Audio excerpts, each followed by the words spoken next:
morning, my friends. Brandon Steckler, Technical Motor Age Magazine, and we're back again for another episode of Mastering Diagnostics, and we're on MD number 24 now.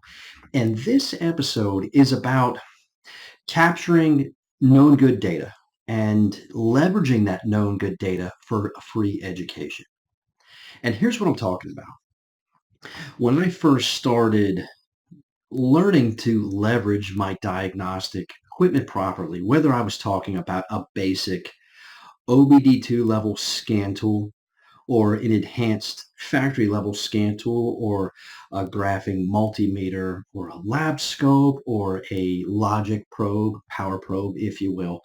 I realized, or I should say I hadn't realized early on that I wasn't using them properly. You know, just like any kid at Christmas time, you rip open your gifts and you start to play with them, right?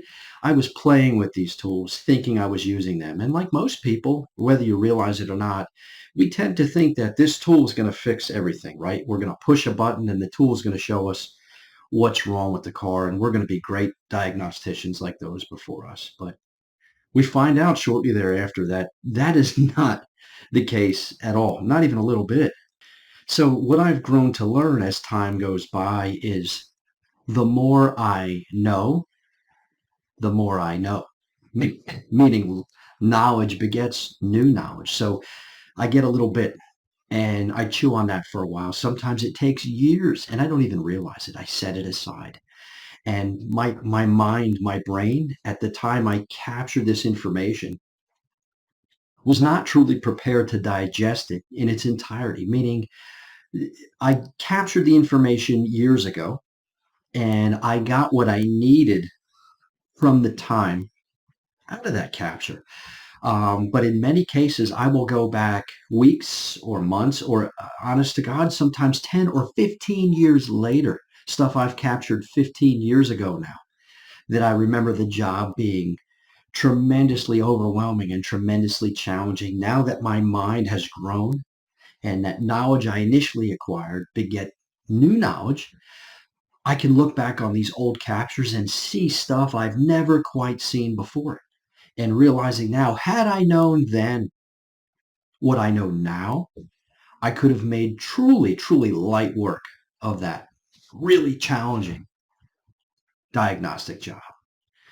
So what's the point of this whole video? The point is we hear all the time from some of the great instructors we've sat in front of how you have to capture known good. You have to capture known good. You can't know what bad looks like until you know what good looks like. And they are 100% right. But how do we do that? You know, great. I'm hearing what you're telling me and I want to do that, but I don't really know how. How do I learn from my captures? Well, that's what today's episode's all about. So when I say knowledge begets new knowledge, and what I mean by that is this. In order to understand how things work, in order to be successful diagnosticians, by successful, I don't just mean you figure it out correctly. That's very important. We have to be accurate as well. And you always hear me say, when you have accuracy and you have efficiency, that's where confidence comes into play. And money cannot buy confidence. If I could give confidence out to every one of the technicians that attend class with me or to watch any one of my videos from any one of the pillars I perform on, um, that is what I wish for everybody that likes to listen to what I'm running my mouth about is to offer you confidence. So how do I do that? First, you often hear me talk about how we have to truly understand how components work at their most basic level, and that involves physics. And if we can take the time to embrace the physics and wrap our heads around it, we're going to be much better off because guess what, my friends? Physics doesn't change. It applies to everything we work on, and it doesn't matter the badge on the hood or the emblem on the hood. It's all the same from vehicle to vehicle. Second, we have to understand system configuration. With that, there's more than one way to skin a cat. And there's definitely more than one way to configure a system to perform a goal. A quick example I use frequently is years ago, we'd lean on a horn pad and we'd hear beep, beep, and that horn pad was simply providing a ground path to the control side of a relay. And of course, as that relay functions, becomes a magnet, the switch contacts close and carry current to that horn that's grounded to the frame. Beep, beep. Years later, We do the same thing. We lean on the horn pad, and a few milliseconds later, you hear the horn sound just like you did from years ago. But it works totally different. That horn pad is not a ground path to the control side of a relay. That horn pad is now a ground path for an input signal to an ECU. And that ECU will talk to another ECU on a bus network now.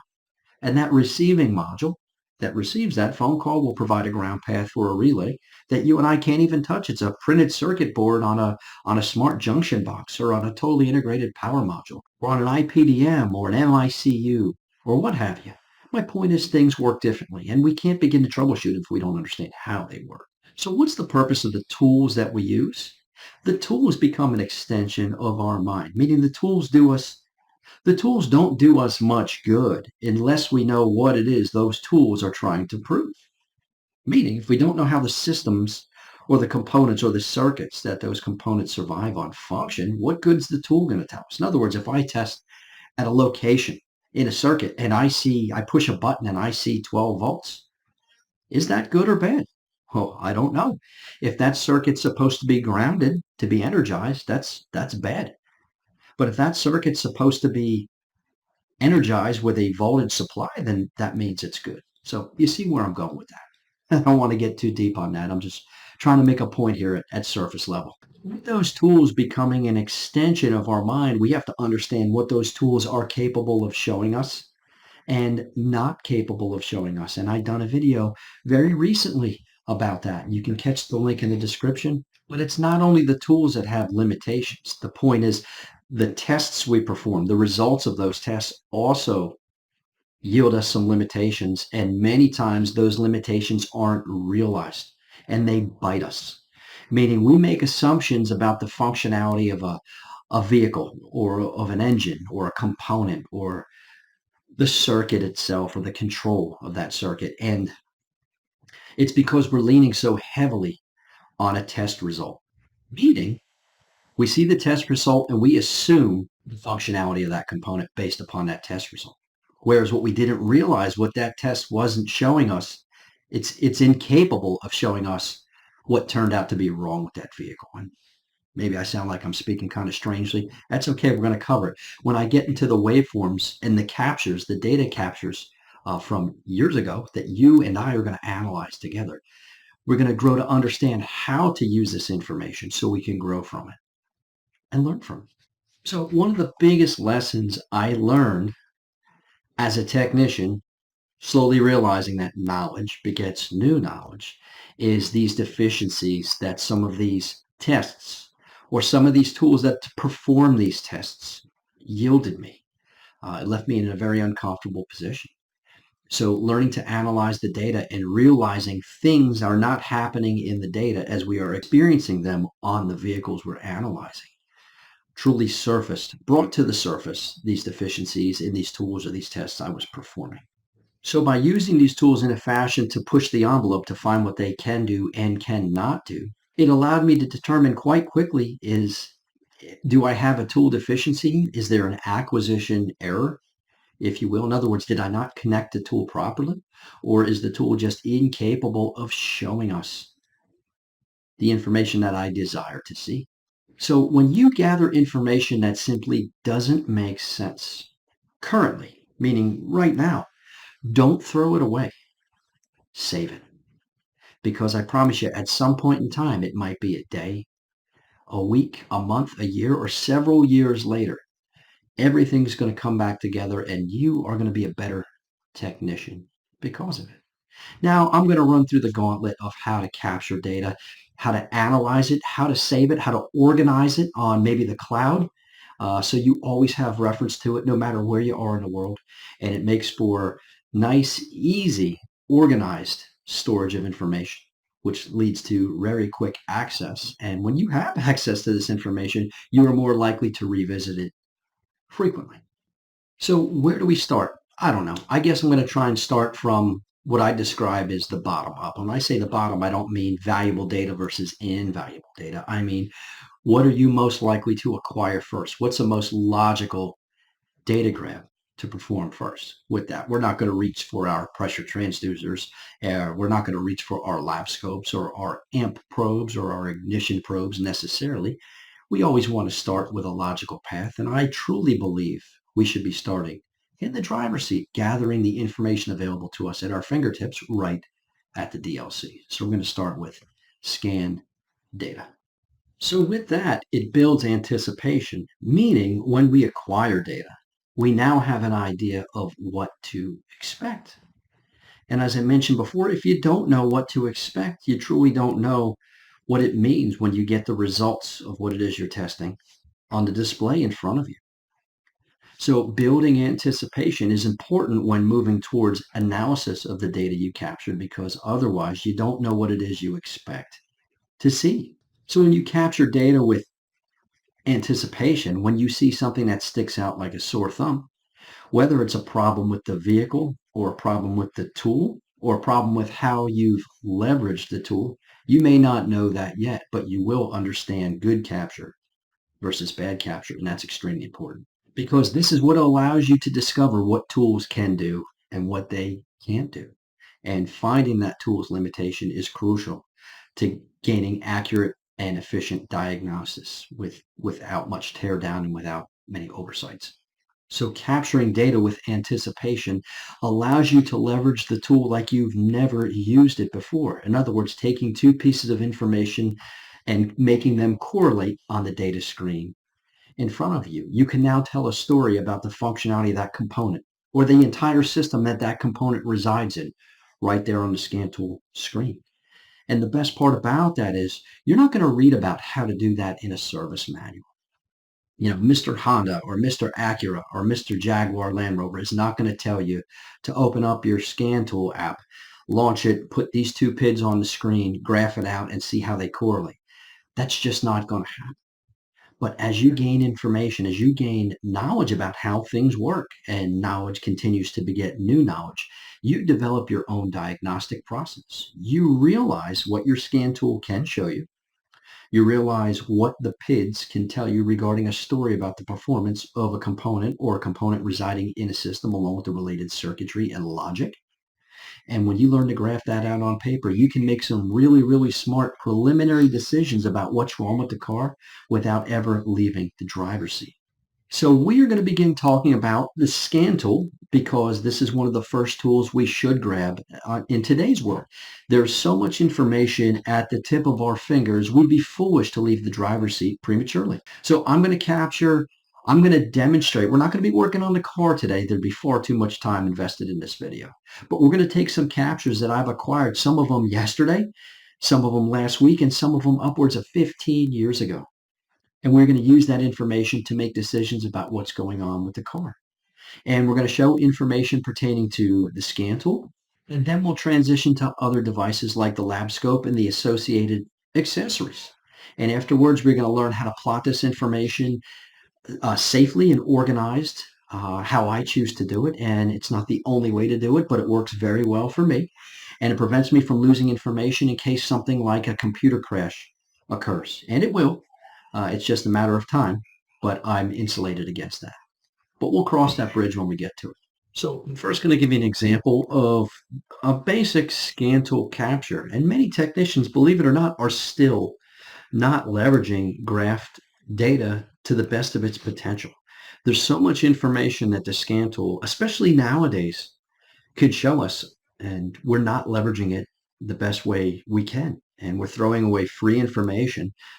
And we're really doing ourselves an injustice because it takes so much time to analyze data once we start opening up the hood and trying to gather it live from circuits. So the graph data allows us to do a few things. First and foremost, we can compare one thing to a next. So I call that action-reaction comparative measure. Two, we get to store the information in the scan tool buffer like a data storage tank. So we don't have to see this fault happen right now. We can drive the vehicle, simply capture the fault, in other words, get the symptom to exhibit, and then come back and analyze the data later because it's stored in the capture. And when you do those two, right, we compare one thing to the next and we look at it over time and vary the driving conditions, a story begins to surface. Take a look at this capture now. This goes all the way back to probably 2008, maybe earlier. I am at a Honda dealership at the time, and I was dealing with an issue pertaining to the customer described it as poor gas mileage. One thing you need to know, um, my customer drives inner city Philadelphia. She's constantly from one stop sign to the next, 0 to maybe 30, 35 miles an hour for several seconds, and then back down to the stop sign. And this happens over and over again. And this lady has owned this vehicle for many, many years. But recently, fairly recently, she's discovered that she's had to put more and more gas in the vehicle, almost twice as much fuel as before. So our gas mileage has gone down, not by a little bit, but dramatically. Now, with that, I also keep in mind, right, I take into account how the customer drives, and I want to drive that vehicle in that fashion and capture data accordingly. So if we refer to this data capture here, I am plotting out how the vehicle is being driven most of the time.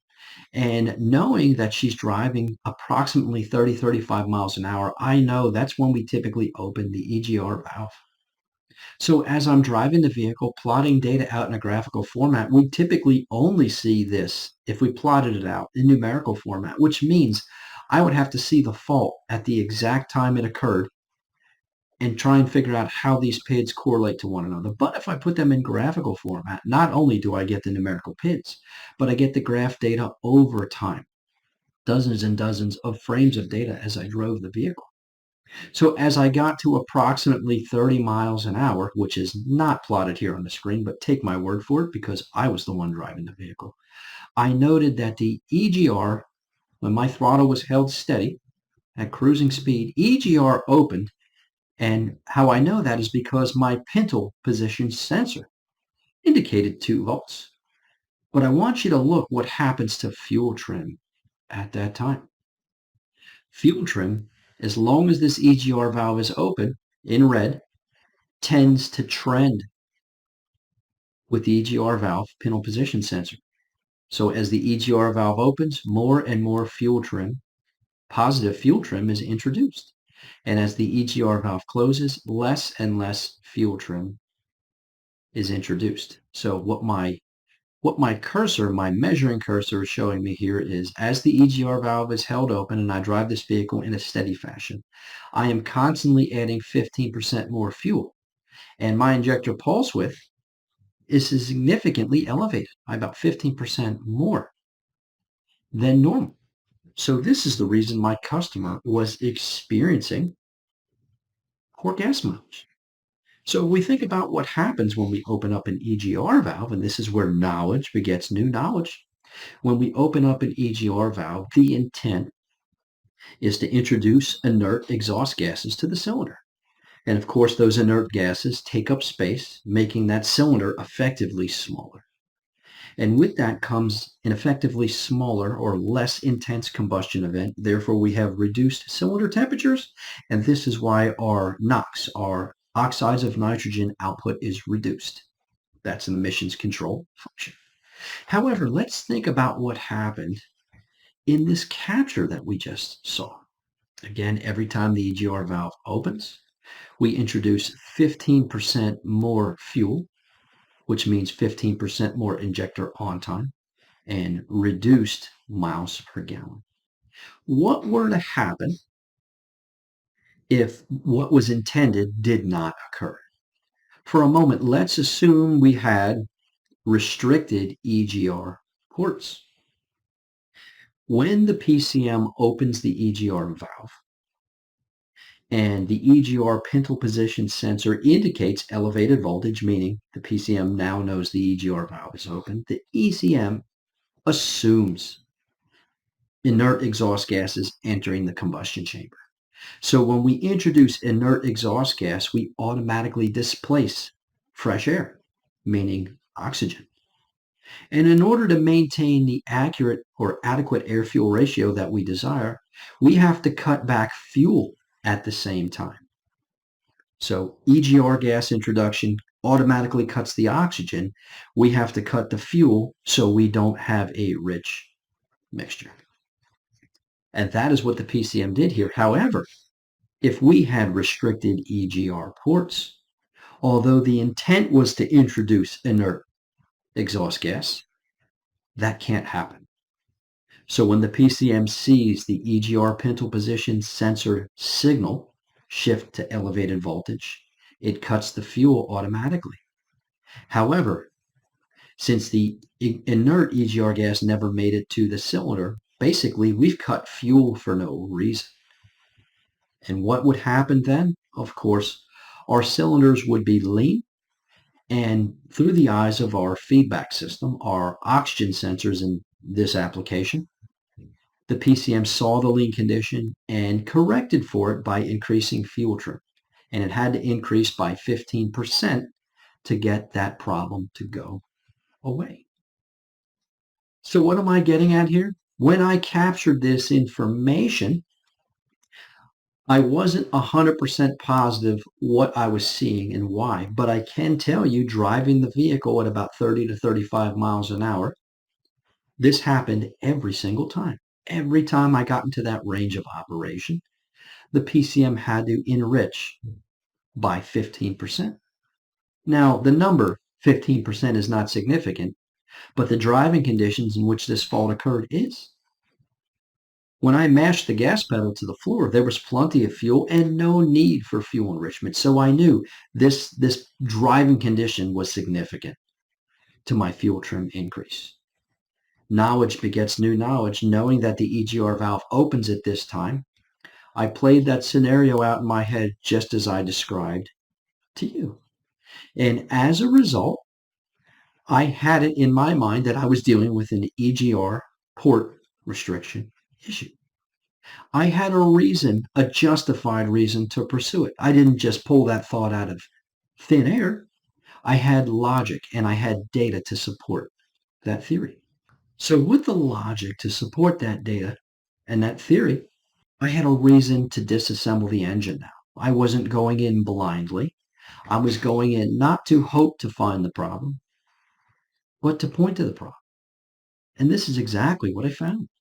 These are my EGR ports. So when this is bolted flush mount to the intake manifold, plenum, these ports that you see here enter the intake manifold runners. Well, EGR is introduced to this generalized area right here that you see in black. And these individual runners lead to these ports right here. As you can see, it's much easier because of how dark the carbon is. It's easier to see on this side, but the EGR ports are completely clogged, meaning when we open up the EGR valve, the inert exhaust gas is not making it to the cylinder. And that, my friends, is exactly what the data had told us. So that's just one example. Let's give another example of how knowledge begets new knowledge. Here is an example from a 3.2-liter engine experiencing a low power condition and or fuel trim issue. Road testing the vehicle, taking the vehicle up to about 5,000 RPMs through scan tool graph data right from the driver's seat. You can see that my accelerator pedal is held nearly to the floor, and the mass airflow rate coming through the MAF sensor is reporting 112 grams of air per second. And my load value as a result only reached 67.8%. So clearly this vehicle PCM is going to deliver fuel for a load value of only 67%. The question becomes, do we have a real breathability problem, or do we have a sensor that is not telling us the truth? So with that, we need another piece of the puzzle. So let's talk about expectations. For instance, I know if I take the displacement of this engine, which you wouldn't know by looking at this data, but it happens to be a 3.2-liter engine. And if I multiply that displacement value by a factor of 40, I know I should anticipate this to be my grams per second value on a healthy engine at 5,000 RPMs. So at 5,000 RPMs, I should anticipate approximately 128 grams of air per second. Clearly, this is low, and as a result, the load value seen by my PCM is low as well. So we're going to need more information. We clearly see that the air mass is lower than expected, and that could be because of a sensor signal error or unmetered air getting into the engine. Or it could mean that the engine is truly not breathing correctly, as in maybe one of the camshafts has jumped out of time, or several camshafts, or there was a jump at the crankshaft. Maybe there's nothing wrong with timing at all, and we have an exhaust restriction. Again, we need to gather this information from the driver's seat, so knowledge begets new knowledge. An engine is in fact an air pump, and that engine has to inhale and exhale air. And the engine should move air according to its size and volumetric efficiency. So reflecting back on a different set of data pits, again, I take the vehicle up to 5,000 RPMs. Again, my mass airflow reading is low. And if I were to look at fuel trim, the corrective factor, my fuel trim is correcting for this deficiency. And the engine is running okay. It's being fueled accordingly because the fuel trim has once again restored and corrected for the deficiency. I can tell that because my oxygen sensors are reporting sufficient fuel supply. So the information is adding up. It appears that we have a misreporting mass airflow sensor. And again, all that is derived right from the driver's seat. So here's one slightly different approach. This one happens to be an automatic transmission issue. We drove the vehicle, and as we're driving the vehicle, we can feel some shuddering taking place, like there's a slip occurring internal to the automatic transmission. Now, I'll be the first to tell you that we don't do much internal transmission work these days, particularly at the dealership level. Many dealerships, many OEs opt to swap out the transmission with a remanufactured unit and do their own internal repairs in-house. So the technicians simply acquire a new or rebuilt transmission from the parts department and install it. However, there are many cases where the slip is taking place at a torque converter. So how can we tell if the problem's internal to the transmission or in the torque converter itself? And that comes with, as I mentioned, knowledge. And knowledge begets new knowledge. So if we take a look at the capture, scan tool capture, we can gather this information right from the driver's seat and take a look at what's going on. This O2 Acura TL 3.2, we drove the vehicle and looked at the slip. Now, what I can do with this information is as follows. What I love about it is I am letting the PCM, in this case, do the work. The PCM is looking at the speed of the main shaft in the transmission, the rotational speed. And it's looking at the speed of the counter shaft inside the transmission. And it knows the ratio, the gear ratio assigned when the software was put together, reflecting how the transmission was mechanically built, how it's physically configured. And it takes that information and it automatically factors in that ratio to determine if my vehicle speed, for instance, was 19 miles an hour, my counter shaft speed and my main shaft speed together, if that math works out properly, they should report the same speed, and they don't. So I am capitalizing on the PCM's calculation abilities, and I'm using plotted scan tool data to indicate there's a slip taking place. Now, this is my point of reference, my vehicle speed, and my main shaft and counter shaft speed should look identical. And obviously my counter shaft speed does look, you can pick this trace up and literally drop it on top and it would look virtually no different. But look at my main shaft. As my counter shaft speed begins to increase with my vehicle speed, the speed of my main shaft for a moment maintains speed, what's relatively slower than the counter shaft. And of course, ratios vary. But once we are locked into a gear, that ratio should be the same. Any slip taking place should not be here. It should be at the torque converter only. So what we are seeing here is a slip on one of the clutch packs on the main shaft.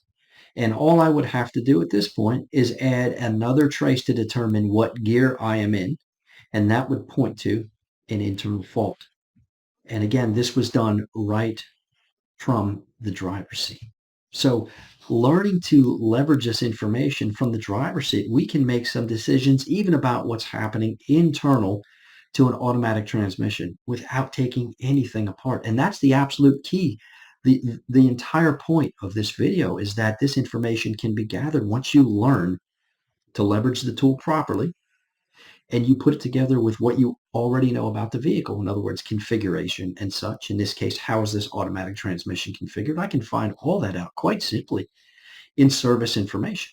When you understand how those things occur, you can put that information together like puzzle pieces and really come up with a diagnosis without ever taking anything apart. So I think you get the idea of what I'm talking about with graphed scan tool data. And we could take this a step further. Let's transition into the lab scope and see what it can do for us. Now, what I love about the lab scope, and I'm sure those of you that have seen some of my videos before have heard me say this a million times, almost in every one of my videos regarding lab scope captures. The lab scope, like the scan tool, becomes an extension of our mind, and almost any diagnostic tool does. But the lab scope allows us to capture data. I'll use the word, although it's not entirely accurate, live. We get to see data on a scope screen, basically derived directly from the circuit rather than pre-digested data delivered to us from a computer at the DLC. I've taken my knowledge about what I've learned about EGR systems, like we just described with the scan tool, and I've taken it a step further. Now, instead of driving the vehicle and trying to get it into its optimal range to basically force the EGR valve to open on a road test, and acquiring that data from the scan tool. Now I've taken this a step further. I've learned to leverage this power from the work bay, meaning I will back probe the appropriate circuitry, in this case, the EGR valve solenoid control, and I will also back probe the MAP sensor. Now let's think about why. Basically, the EGR valve is in fact a vacuum leak, but it's a vacuum leak not to fresh air, to the exhaust stream. My point is the engine regarding manifold absolute pressure, or otherwise stated a vacuum gauge, the engine doesn't care where the vacuum is leaking to, but it does care that there's a vacuum leak. So what I'm getting at here is ask yourself this question. Again, knowledge begets new knowledge. If an EGR valve connects the exhaust stream to the intake manifold, when we open up the EGR valve, we create a massive vacuum leak, and that should be reflected adequately through the eyes of our MAP sensor, our manifold absolute pressure sensor. Why? Because the manifold absolute pressure sensor is like an electrical vacuum gauge, and that is what is reporting the load value to the PCM. So with that in mind, take a look at this capture. This is from a known good vehicle. On channel 1 of my lab scope, I am looking at the command to the solenoid. I am measuring voltage at the solenoid and simultaneously driving a 12-volt jumper wired signal to that solenoid, allowing it to operate. And the moment it operates, look what happens to my map signal. The map signal that was pulled nice and low at idle at about 0.9 volts suddenly starts to elevate the moment the EGR valve opens. And this is good news because I have anticipation on what should happen. I've anticipated this occurring, meaning this story is playing out exactly as I expected it to. So what does that mean for me? It means two things. It means, one, I know what I'm talking about. My mind is functioning correctly. My knowledge about EGR valves, how those systems are configured, and what the results are of a functional EGR system should be. Now that I know what good looks like, bad is going to stick out like a sore thumb. So when I did open this EGR valve, the engine, in fact, stumbled. And as you can see, once I shut off the EGR valve, it took a moment for the engine to pick speed up again and pull a decent vacuum. But that is what occurred. So let's go back now and take a look at what a faulted system looks like. Matter of fact, before we do that, I want you to take a moment and think. Think about what I just showed you. Think about how when the EGR valve opened, how and why the MAP sensor elevated as it did. It's because the ports were free from restriction and the vacuum leak was introduced directly to the exhaust stream. Of course, the MAP sensor signal is going to elevate. So my question to you is this: what's going to happen when I recapture this information on a vehicle that does have a restricted EGR system? I guess the answer is it depends, right? It depends on how restricted that system is. Let's pretend I had taken a business card and I removed the EGR valve and I put a business card underneath it and sandwiched that business card between the EGR valve and the intake manifold. If I then open up the EGR valve, what would happen to the MAP signal? You probably guessed nothing would happen. There'd be virtually no change. Why? Because that is a 100% blockage. But does that typically happen on an EGR system? Not likely, not 100%. So we can anticipate a change in the MAP signal. It's not going to look as drastic as what we just saw. Let's go take a look. So although the pictures aren't plotted, scaled exactly the same, we can still see the difference. On our known good, when the EGR valve was commanded on, we saw an instantaneous change and fairly steep change. And the MAP sensor signal at the point where I shut the EGR valve, less than a second after I opened it, because I didn't want the engine to stall, my MAP sensor signal rose to 1.7 volts, meaning we had a significant gas exchange. There is a very clear path for exhaust gases to flow via the EGR system. However, on this suspect system, same type of vehicle, I energized the EGR valve, not for 1 second, like you saw here, but for over 4 seconds. And even being wide open for 4 seconds, we only achieved 1.35 volts of MAP. We did not jump as high, meaning there was a less of a gas exchange. And with that, it alludes to the fact that the EGR ports are restricted. So what's the difference? I've taken my knowledge, what I've acquired from the scan tool and how EGR systems work. I've applied that knowledge with the extension of my mind and my hands via the lab scope. And I was able to see in the work bay, even without driving, that when I energized the EGR valve, I created a decent vacuum leak on the good vehicle and a not so decent leak on the suspect vehicle. Once again, pointing to the fact that it's logical at this point for me to open up the engine and examine the EGR ports for restriction. Once again, taking this a step further, as I begin to learn, I begin to get more knowledgeable and develop more anticipation of how things should work. So let's apply this technique, this approach, if you will, to a more intricate system. And let's use service information to develop an idea of what to expect. So we can implement our multi-trace lab scope and maybe some accessories like an amp probe to show the work being performed, so we can watch the story being played out. And here's what I'm talking about. Take a look at this picture from ALLDATA. This is a wiring diagram of a VTEC system on a 2.4 liter Honda Accord. Now, what we have here is we are going to ignore VTC, and we're simply going to look at VTEC for now. VTEC is variable valve lift and duration. It's electronically controlled, hydraulically actuated system. So when we control a solenoid, much like a shift solenoid in a transmission, this solenoid is going to allow hydraulic pressurized oil to flow and actuate a spool valve, which will change the operation in the valve train. So the PCM is only in control of the solenoid, and the rest is operating off of physics, hydraulics, if you will.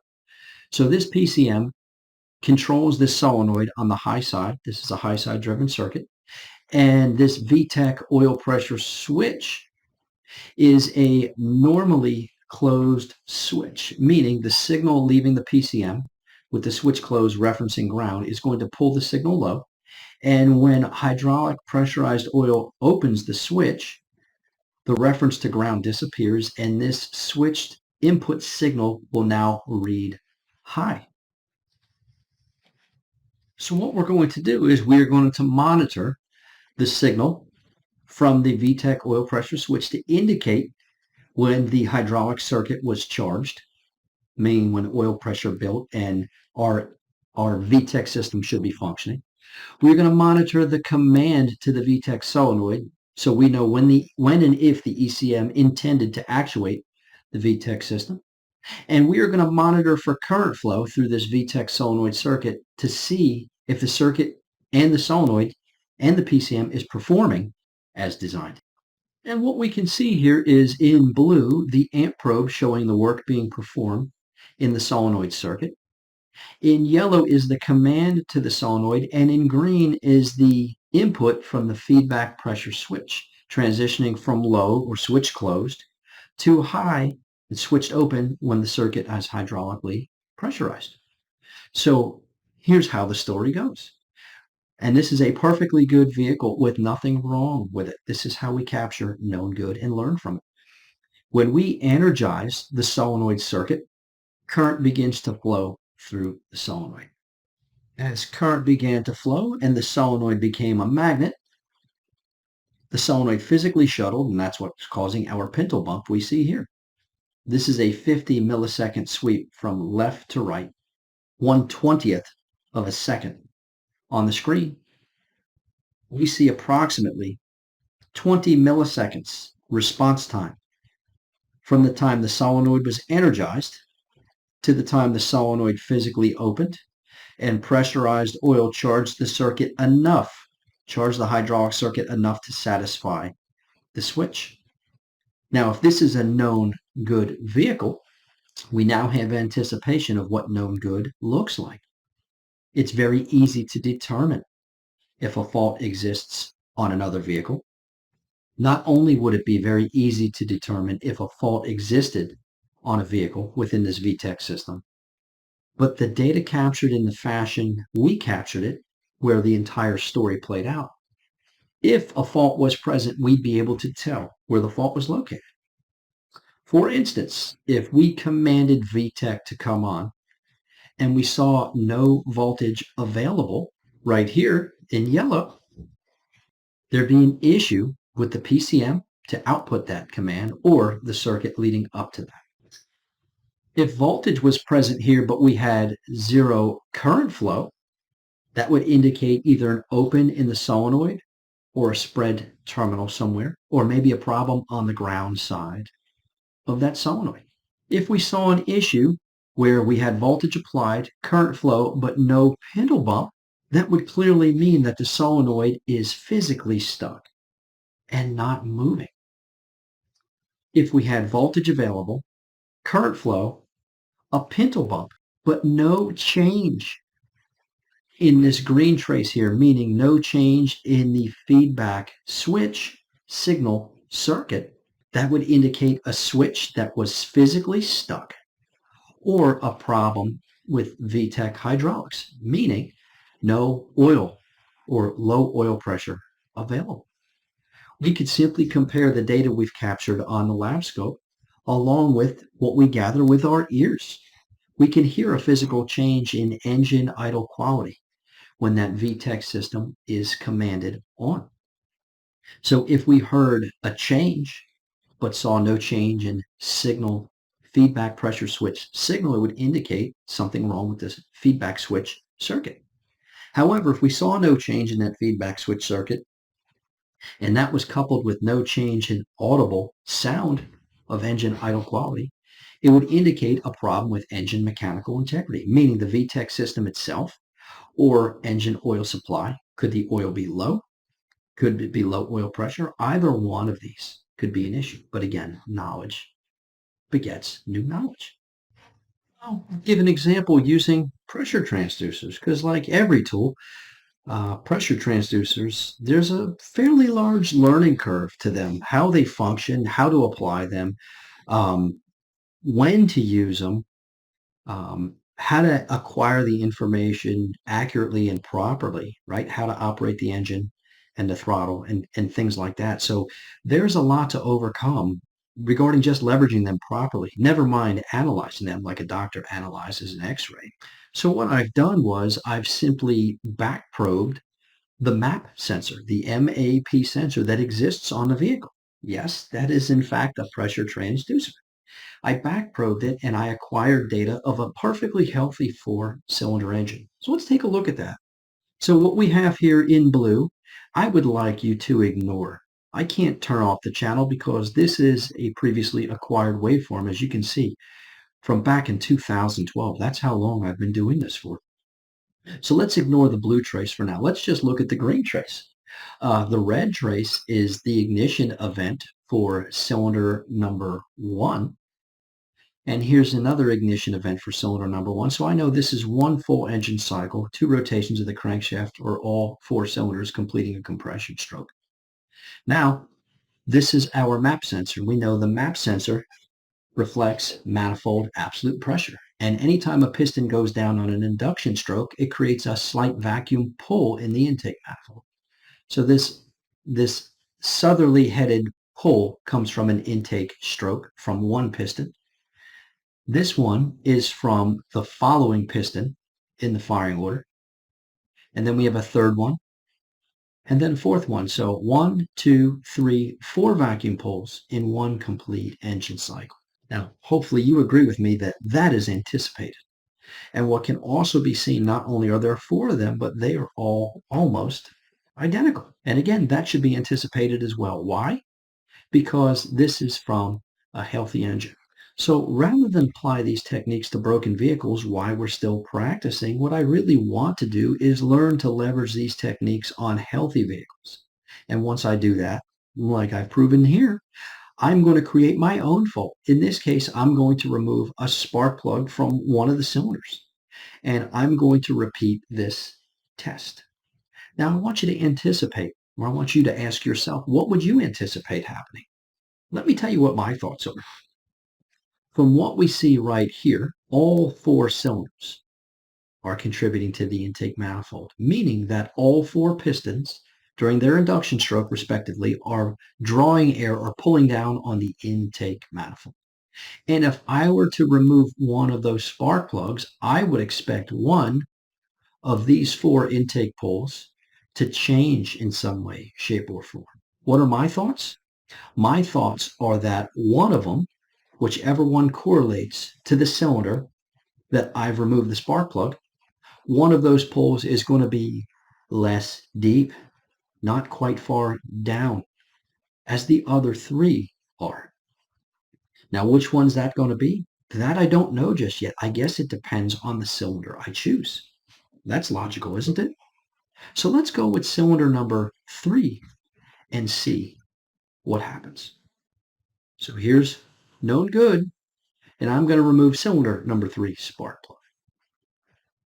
And as you can see, there's a drastic change. So I'm going to go back and forth. There's good. 1, 2, 3, 4 pulls. Here's bad. 1, 2, 3. And the 4th pull is not as deep as the others. Again, 1, 2, 3, 4. They're all the same depth. 1, 2, 3.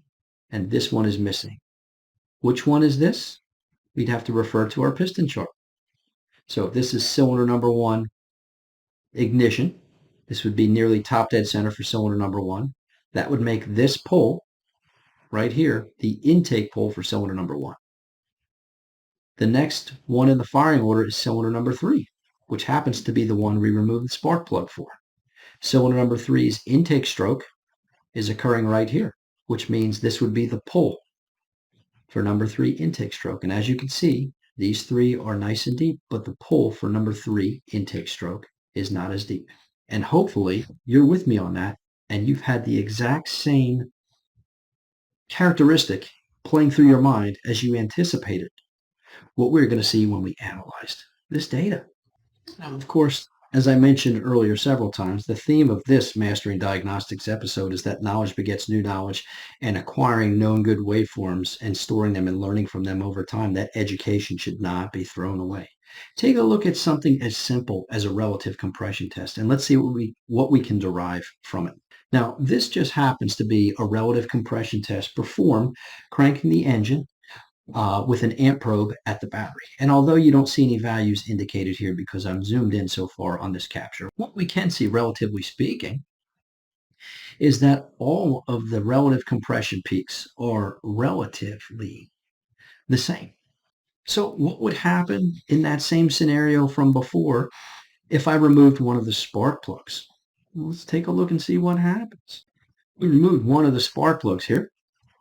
And as we can see, the firing order for this engine is 1342. So if this is cylinder number one's spark, which we know tends to occur darn near top dead center, this would be the relative compression peak for cylinder number one.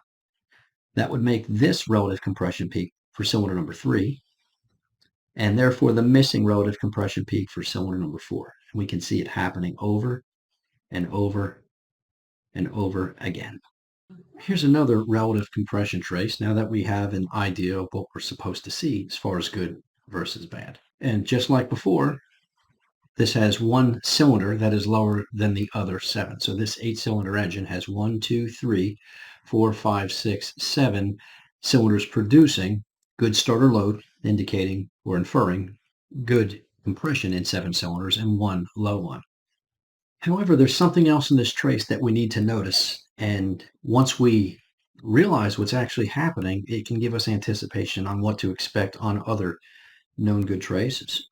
It's the location of this ignition strike. The location of the ignition strike is happening very, very, very close to top dead center compression, and that's what we should anticipate happening. So my point is, if I had an issue with spark timing on a modern day engine, we know spark is derived from the crankshaft position sensor. Therefore, if I see spark timing change relative to the relative compression trace, it may infer an issue with the crankshaft position sensor signal relative to actual piston position, meaning if I had an issue with a crank sensor signal reluctor keyway and it sheared and became disassociated from the crankshaft for any reason at all, or the reluctor twisted on the crankshaft somehow, this can easily be seen through the eyes of the relative compression test versus spark ignition. This is a totally different vehicle, but basically reflects the problem that I just described. We have the shift in timing at the crankshaft, and since the spark follows the crankshaft sensor input, the crankshaft sensor input was late, and as a result, spark is late. And this can be seen right from this simple, easy to grab relative compression versus ignition trace. So here's where things really start to get interesting. And the idea of capturing known good data and saving it for later and learning from it really, really hits home in what I'm about to show you. I was at a shop and they were dealing with a no start issue on a particular vehicle. And as can be seen here is the initial relative compression test that they captured. And at first glance, I mean, it appears that everything is just fine. And we've got the inrush current, and we can see the starter solenoid pedal bump, and we can see the relative compression peaks that are relatively even from one to the next. But there's more than what meets the eye initially. As we go to see if our timing is inferred to be in time, and as can be seen, it appears that this coil is firing twice for every 6 cylinders on the 6-cylinder engine. 1, 2, 3, 4, 5, 6. In other words, I put one here and another cursor here. We've got 6 relative compression peaks and 2 ignition events occurring. But adding a third channel, amperage for the individual coils, all 6 coils. The story plays out in a bit more detail for us. What we can see here is all 6 coils do indeed fire in between 3 relative compression peaks, and it begs the question, why? Well, here's where knowing what known good looks like comes into play. So normally, if I were to measure between here horizontally and here horizontally, there's usually about 50 to 70 amps difference between the top and the bottom. What we can see here is a total of about 170 amps, which is significantly higher. Said another way, this engine, every time a relative compression peak occurs, there's not one, but there's two cylinders on top dead center at the same exact time. What this really infers is that this engine was assembled incorrectly, and one bank of this twin bank overhead cam V6 engine was timed 360 degrees out of phase. And what I mean by that is this. Top dead center occurs twice per cylinder in an engine cycle. We've got top dead center compression, and we've got top dead center exhaust. And if we set the engine up that both bank one and bank two companion cylinders are both at top dead center, they're typically off 360 degrees. That's how an engine works.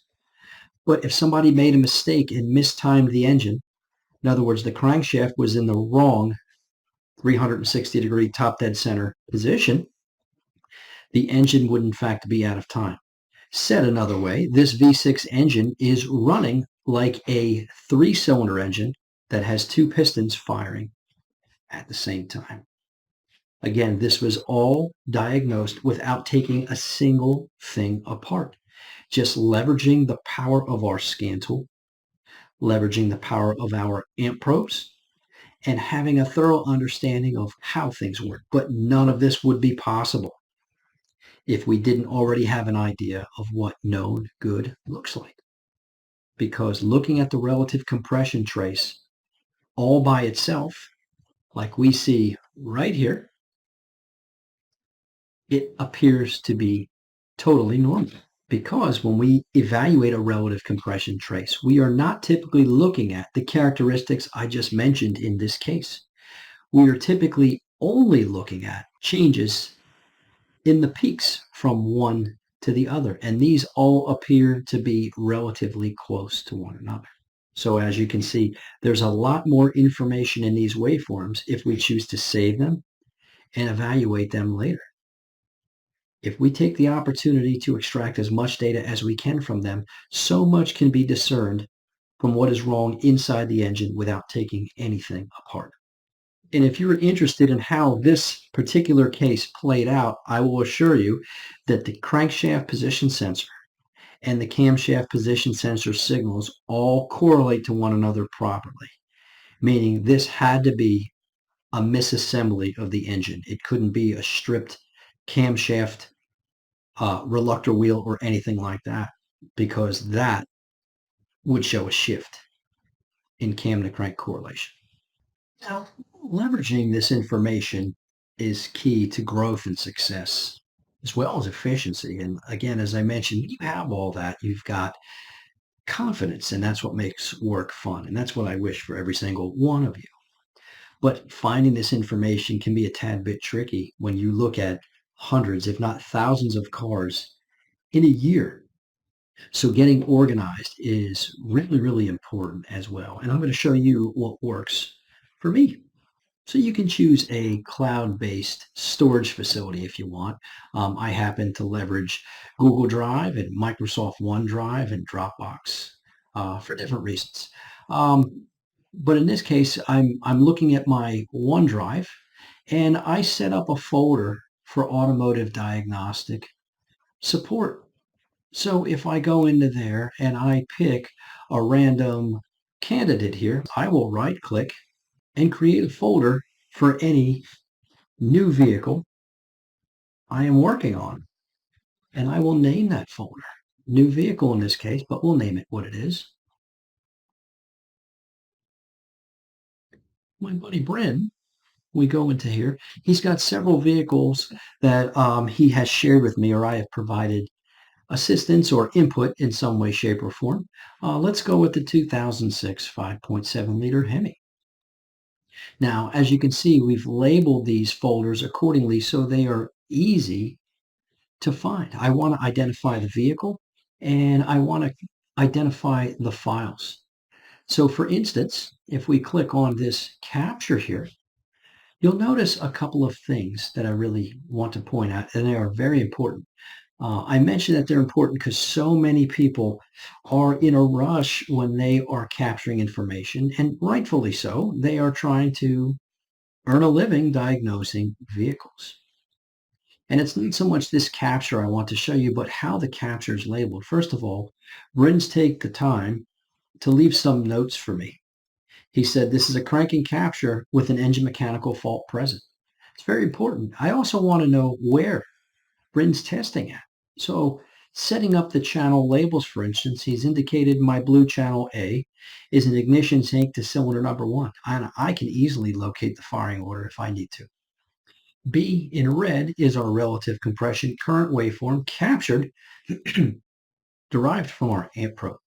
And C in green is intake manifold pressure waveform captured from a delta sensor, from a pressure transducer. And he's indicated which waveforms are good and which waveforms are bad, meaning what is showing in issue.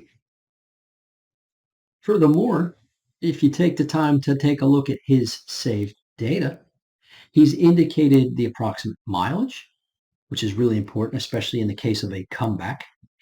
He's indicated the type of vehicle, and there are some less pertinent information, but it is possible to plot that stuff here. He's indicated, again, the channel labels and some notes on what's going on with the engine. So getting back to my point, taking the time to label this stuff is extremely, extremely important. It does take time.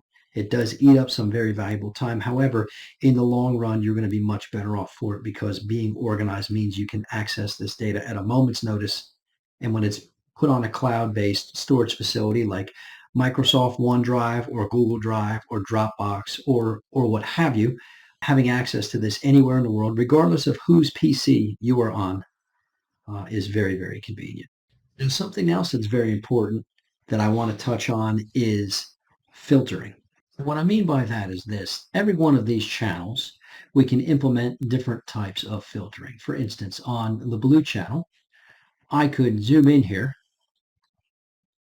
and start implementing a filter to clean this up. And as I clean this up, it alters the shape of the waveform. I'm filtering out way too much data and it's destroying the waveform. My point is, if we do that and we save it filtered or cleaned up, we cannot go backwards. So my advice to you is to save the capture in the raw, unfiltered format. This way, when you launch the file again, you can clean it up the way you desire to see it. If we do that backwards, if we filter the file first and then save it, once it's saved, and we can't go back to the original document. And if an oversight was made and you filtered too much, you lose very valuable information. So when creating these folders, do so, my suggestion is to do so on a cloud-based storage facility. Again, the reason being is if your computer's ever dropped or lost or broken or destroyed in any way, shape, or form, you don't lose the countless hours of education you have invested and priceless amounts of information that could help you fix cars anywhere in the world if they're stored online in the cloud. Be sure to create folders and label them in a system that flows well for you. The way I chose to do it works for me. You can do it however you want. But the logical order I place my folders in, I know how to find anything, anytime, anywhere in just a few seconds. When I create my folders, I identify them by way of a vehicle I'm working on. I identify whether the capture was acquired during broken or pre-fixed conditions, or repaired or post-fixed conditions. I identify the individual channels in which the data is being captured on, where they're located physically, right? Am I testing at a computer? Am I testing at a component? Is the vehicle at idle? Is it under load? Are failure conditions present at that moment? All of this information takes time to input, but it's very, very important, especially when you have to recall it weeks, months, sometimes years, or maybe even a decade later or more. Running conditions like idle, elevated RPM, power break conditions, or under heavy load. These are just examples of information I will include in the captures I have saved in my database. Being able to revisit these previous data captures, whether it's data from a lab scope, a graphing multimeter, a scan tool, we can revisit this information to grow our knowledge and skill set over time. And the point is, even when I capture that information, I may not know what I'm looking at yet. But as my mind begins to sharpen over time and I revisit these data captures, so much more can be derived from them, and it can help you not only get better at what you're doing, but help you fix cars that are currently in your bay, simply because you already know the outcome of the previous vehicles. So capturing this data, leveraging service information, and having fundamental knowledge on how things work at their most basic level, you can derive new testing techniques all from the information you previously captured. This is information that very simply is not taught in the classroom typically. You will not find in a flow chart or in service information on how to conduct these tests. So it allows you to become an extension of your own mind. Having thorough understanding of how things work allows you to create these tests that tell the story, and you can watch that story play out, whether the vehicle's broken or repaired. So my advice to you is don't waste a potential data grab. When you have to go on a road test for any reason, capture information. Yes, it can be a pain in the neck, and yes, it does take some getting used to, but it forces you to use your tools. It forces you to place those tools in an acquisition position that you're not normally going to implement on the day to day. Meaning, if you have an elusive fault that surfaces from time to time, you want to make sure you have the practice with that tool to make sure you capture that information when that fault does surface. Otherwise, you can have hours and hours and hours of wasted time driving a vehicle simply trying to get the fault to surface. So grab this information, even if you don't know what it is you're looking at. Save it for later. Fix the vehicle through traditional means and traditional testing methods that you are comfortable with. And then later on, go back and revisit that information. Maybe not later that day, maybe at night when you get home from work, or maybe before work in the morning, or maybe on the weekend when you have some free time, when you have time to analyze that data. Because the point is, you know what it took to fix that car. Now go back and find that broken component in the information you previously captured. And when you start to assemble these puzzle pieces, you become a very, very powerful diagnostic weapon in your shop. Why? Because this information, coupled with your knowledge of how the tools work, allow you to create these new testing techniques. And this, again, increases efficiency, proficiency, and confidence. Thanks again for joining me on this episode of Mastering Diagnostics. I'm Brandon Steckler, Tech Editor of Motor Age Magazine, and I'm going to catch you on the next one. Take care, everybody.